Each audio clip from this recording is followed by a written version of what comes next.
हमारे विभिन्न ज्ञानवर्धक कार्यक्रम देखने के लिए आप हमें अभी सब्सक्राइब करें, बेल आइकन को प्रेस करें ताकि आप देख सकें हमारा कार्यक्रम सबसे पहले। और अधिक जानकारी के लिए फेसबुक पेज को लाइक करना न भूलें। जय माँ इंद्राक्षी। इंद्राक्षी धाम के ज्योतिष ज्ञान पाठशाला कार्यक्रम में दर्शकों आप सभी का हम हार्दिक स्वागत करते हैं। आज के दिन जिन जातकों का जन्म दिवस है, मैरिज एनिवर्सरी है, उन सभी को हमारी तरफ से बहुत बहुत शुभकामनाएं। आज हम इस पाठशाला में आपको बताने वाले हैं कि हमारे अंग अवयवों पर राशियों का क्या आधिपत्य होता है। 1 से लेकर के जो 12 राशियां होती हैं, ये 12 राशियां हमारे शरीर के किन किन अंगों से जुड़ी हैं, यानी कि काल पुरुष के किन किन अंगों से इन राशियों का आपस में तालमेल होता है। एक चीज और बारीकी से समझाएं, ये चैप्टर आपके बहुत काम आएगा जितने भी ज्योतिष प्रेमी हैं, छात्र हैं, कि अगर राशि आपकी जो राशि कमजोर होगी उसी शरीर के अंग अवयव पर उसका प्रभाव पड़ता है। लेकिन राशि कैसे कमजोर है, ये सारी चीजें आपको धीरे धीरे सीखनी पड़ेंगी, आपको आनी चाहिए। आज हम आपको राशियों का अंगों के साथ तालमेल बता रहे हैं, अंग विचार बता रहे हैं। तो आइए पहले आज का पंचांग देख लेते हैं, उसके बाद हम एक तालिका के माध्यम से आपको समझा देंगे। 18 जुलाई सन 2021 दिन रविवार, आषाढ़ मास, शुक्ल पक्ष, संवत 2078, तिथि आज नवमी है, नक्षत्र स्वाति, राहु काल 4:30 से 6, दिशा सूल पश्चिम दिशा। ये चैप्टर आप धीरे धीरे इसको याद कर लेना।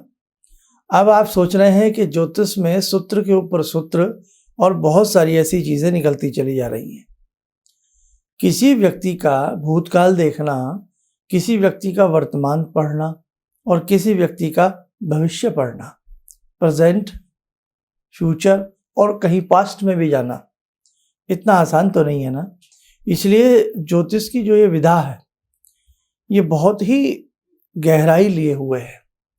और ये जो मैं आपको बहुत सारी बातें समझाता हूँ, मैं वो चैप्टर आपके लिए लाने का प्रयास करता हूँ जो आसान है।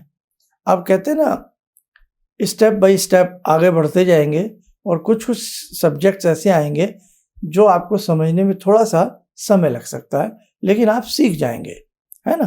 तो आइए अब मैं जो हमारी 12 राशियां होती हैं, प्रथम राशि से लेकर के मीन राशि तक, मेष से मीन तक, हमारे अंगों पर यानी कि काल पुरुष की संज्ञा दी गई है कि भाई जो भी काल पुरुष है, यानी कि जो एक पुरुष की आकृति है, अब उसमें मेल फीमेल कोई भी हो सकता है, तो किन किन अंगों से उन राशियों का तालमेल होता है। आइए पहले आप एक तालिका के माध्यम से ये नोट डाउन कर लें। ये देखिए आपके सामने एक तालिका है, राशि और अंग विचार। अब देखिए इसमें पहली राशि है मेष, उसका हम पहले बाह्य अंग लिख रहे हैं, उसके बाद हम आंतरिक अंग लिख रहे हैं, यानी कि अंदरूनी और जो बाहर की तरफ हमें नजर आता है। मेष राशि का जो तालमेल है, या यूं कह लें उसका प्रभाव आता है, या उससे जुड़े हुए अंग क्या हैं। मेष राशि से जुड़ा हुआ अंग है सिर, बाह्य, मस्तक, सिर और मस्तक। और उसके हम आंतरिक अंग की बात करें तो दिमाग, आंतरिक, इंटरनल। नंबर दूसरी राशि वृष। अब हम बाह्य के नीचे आ गए, उसका है अंग मुख, और आंतरिक में बात करूं कंठ की नली, टॉन्सिल। नंबर 3 मिथुन राशि। दोनों इसका अंग है, बाह्य अंग है, दोनों हाथ, दोनों कंधे और वक्षस्थल। आंतरिक अंग है इसका फेफड़े और श्वास लेना।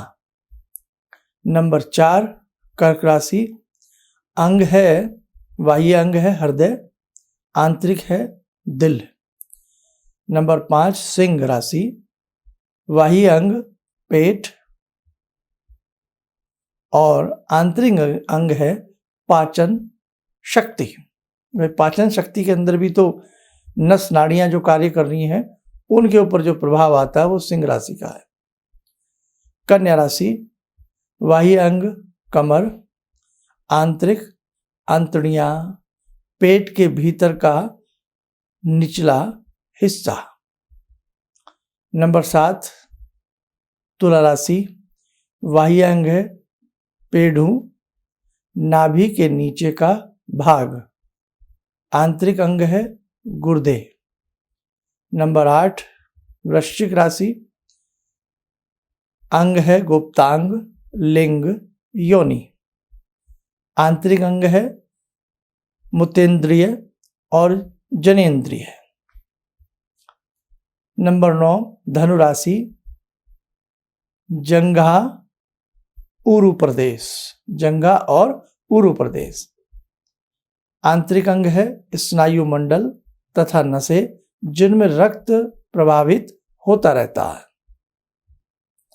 नंबर 10 की राशि, 10 नंबर की राशि मकर, कैप्रिकॉन, बाह्य अंग है घुटने, आंतरिक अंग है हड्डियां तथा अंगों के जोड़, ज्वाइंट। नंबर 11 कुंभ राशि, बाह्य अंग है पिंडलियां, आंतरिक अंग है रक्त तथा रक्त प्रवाह। नंबर 12 मीन, लास्ट राशि होती है ये, दोनों पैर, आंतरिक अंग है शरीर में सर्वत्र कफोत्पादन। तो ये टेबल आपने अपने आराम से इसको उतार लेना। कहने का भाव कि जैसे जैसे आपकी जन्म पत्रिका में जिस राशि, अब 1 से लेकर के 12 की 12 राशियां कुंडली में होती ही हैं, अब आपकी जन्म की राशि क्या है वो बात अलग है, लेकिन जैसे आपकी कुंडली में मेष राशि में कौन से ग्रह बैठे हैं, वृषभ राशि में कौन से ग्रह बैठे हैं, और जो ग्रह बैठा है वो उसका शत्रु है या मित्र है, ये पूरा गणित निकालना पड़ता है। और जब आपको ये गणित निकालना आ जाता है तो उसी के आधार पर राशि बलवान, राशि कमजोर, ये सारी चीज़ें धीरे धीरे आपको पता लगेंगी। और ये जो मैंने अंग बताए हैं, अभी इसके अलावा और भी कुछ ऐसे चैप्टर्स हैं जो इनसे जुड़े हुए हैं, लेकिन कुछ कुछ आप इसी चैप्टर के साथ जब अगले चैप्टर्स पढ़ोगे तो आपको समझ में आ जाएगा। फिलहाल ये जो हमने आपको तालिका दी है इसका स्क्रीनशॉट ले लेना या इसको कॉपी पर आराम से अपना उतार लेना। तो ये आगे की क्लासों में आपके बहुत काम आने वाला चैप्टर है। दूसरी बात, हमारी जन्म की राशि जो होती है आपकी, जैसे किसी हर व्यक्ति की जन्म की राशि उस हिसाब से होती है जिस हिसाब से वो जन्म लेता है। मतलब जिस दिन जो जातक पैदा होता है उस दिन चंद्रमा जिस राशि पर होता है वो उसकी जन्म की राशि होती है। यदि व्यक्ति की जन्म की राशि कमजोर है या व्यक्ति का लग्न कमजोर है तो भी शारीरिक स्थिति से वो व्यक्ति मार खाएगा, कमजोर रहेगा। तभी तो कुछ बच्चे जन्म लेते ही बहुत वीक होते हैं और कुछ बच्चे जन्म लेते ही बड़े हष्ट पुष्ट होते हैं, है ना। तो आपका लग्न और आपकी जन्म राशि यदि निर्बल है, कमजोर है, कर्कश है, तो निश्चित जानिएगा वो बालक लंबे समय तक किसी न किसी व्याधि से पीड़ित रहता है। और इन राशियों से अनेकों प्रकार की व्याधियां भी जुड़ी हुई हैं, यानी कि बीमारियां भी जुड़ी हुई। जैसे राशि से अंग जुड़े हैं वैसे ही राशियों से बहुत सारी बीमारियां भी जुड़ी हुई हैं। आगे आगे जब आप ये अभी लिखते जाइए, आप ये मत सोचिए हमें समझ में नहीं आ रहा, अभी आप लिख लीजिए। धीरे धीरे जब मैं और चीज़ें आपको समझाऊंगा, बताऊंगा, तो आपको ये पिछले चैप्टर काम आएंगे। फिर मैं बोलूँगा कि वो चैप्टर खोलो जो मैंने उस संडे में आपको लिखवाया था। और ये जितने भी पार्ट्स हैं, पार्ट्स के हिसाब से ही सारी बातें आप अपनी नोटबुक में नोट करते चले जाना। आइए साथ को समय हो चला आज की ध्यानमाला का। आज की ध्यानमाला में जुड़ते हैं भगवान बटुकनाथ, भगवान भैरव से। ओम करकलित कपाला कुंडली दंडपाणी स्तरुण तिमिर नीलो व्याल यज्ञोपवीते क्रतु समय सपर्याद विघ्न विच्छेद हेतुर जयति बटुकनाथा सिद्धिदा साधकानां जयति बटुकनाथा सिद्धिदा साधकानाम्। ॐ देव्यराज्यसेव्यमान पावनाग्रिपङ्कजं व्यालयज्ञसूत्रमिन्दुशेखरं कृपाकरं नारदादियोगवृन्दिवन्दितं दिगम्बरं काशिकापुरादिनाथ कालभैरवं भजे। भानुकोटिभास्वरं भवाब्दितारकं परं नीलकण्ठमीप्सितार्थदायकं त्रिलोचनं कालकालमम्बुजाक्षमक्षशूलमक्षरं काशिकापुरादिनाथ कालभैरवं भजे। शूलटङ्कपाशदण्डपाणिमादिकारणं श्यामकायमादिदेवमक्षरं निरामयं भीमविक्रमं प्रभुविचित्रताण्डवप्रियं काशिकापुरादिनाथ कालभैरवं भजे। भुक्तिमुक्तिदायकं प्रशस्तचारुविग्रहं भक्तवत्सलं समस्तलोकविग्रहं भूतसङ्गनायकं विशालकीर्तिदायकं काशीवासलोकपुण्यपापशोधकं विभुं नीतिमार्गकोविदं पुरातनं जगत्पतिं काशिकापुरादिनाथ कालभैरवं भजे। काशिकापुरादिनाथ कालभैरवं भजे। कवच बना लें, ध्यान करें, भगवान भैरव का शुभ आशीष हम सबके ऊपर बरस रहा है।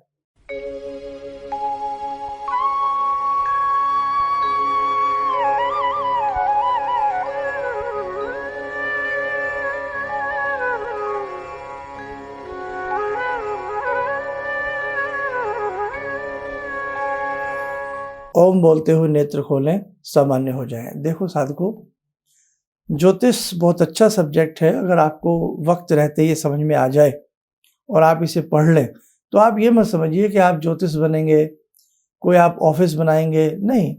कहीं ना कहीं ये आपके अपने काम आएगा, आपके कम से कम अपने यारों में, दोस्तों में, मित्रों में, परिवार में, कहीं ना कहीं किसी का आप भला कर सकते हैं अगर आपको थोड़ी बहुत भी ज्योतिष आ जाए। दूसरी बात, अपने आप में अगर कोई सब्जेक्ट हमें समझ में आ जाता है तो जब किसी विद्वान से मिलते हैं तो बहुत सारी चीज़ें और भी समझने का मौका मिलता है। आप यूं ही हमसे सीखते रहिए, हम सिखाते रहेंगे। आप स्वस्थ रहें, सुखी रहें। इन्हीं शुभकामनाओं के साथ आज हम इस कार्यक्रम को यहीं पर समापन करते हैं। जय माँ इंद्राक्षी। मुझे ये अंदर से विश्वास हो रहा था कि जो चीज़ 2-3 मैं ढूंढ रही हूँ, क्योंकि थोड़ी बहुत मैं भी भगवान में आस्था रखती हूँ, तो मैं ये सोची थी कि मुझे वो चीज़ें मिल जाएंगी। और रियली मुझे आज यहाँ बैठ के ऐसा लगा, जो आपने 2-3 चीज़ें करने के लिए बताई हैं, कि शायद मेरी समस्याओं का हल शुरू हो गया आज से। किसी भी समस्या के समाधान के लिए मिले प्रसिद्ध हस्तरेखा एवं वास्तु विशेषज्ञ प्रोफेसर धर्मेंद्र शर्मा जी से। नोट: शिविर में भाग लेने हेतु एवं व्यक्तिगत रूप से मिलने के लिए कॉल करने का समय सुबह 10 बजे से शाम 6 बजे तक। हमारे विभिन्न ज्ञानवर्धक कार्यक्रम देखने के लिए आप हमें अभी सब्सक्राइब करें, बेल आइकन को प्रेस करें ताकि आप देख सकें हमारा कार्यक्रम सबसे पहले। और अधिक जानकारी के लिए फेसबुक पेज को लाइक करना न भूलें।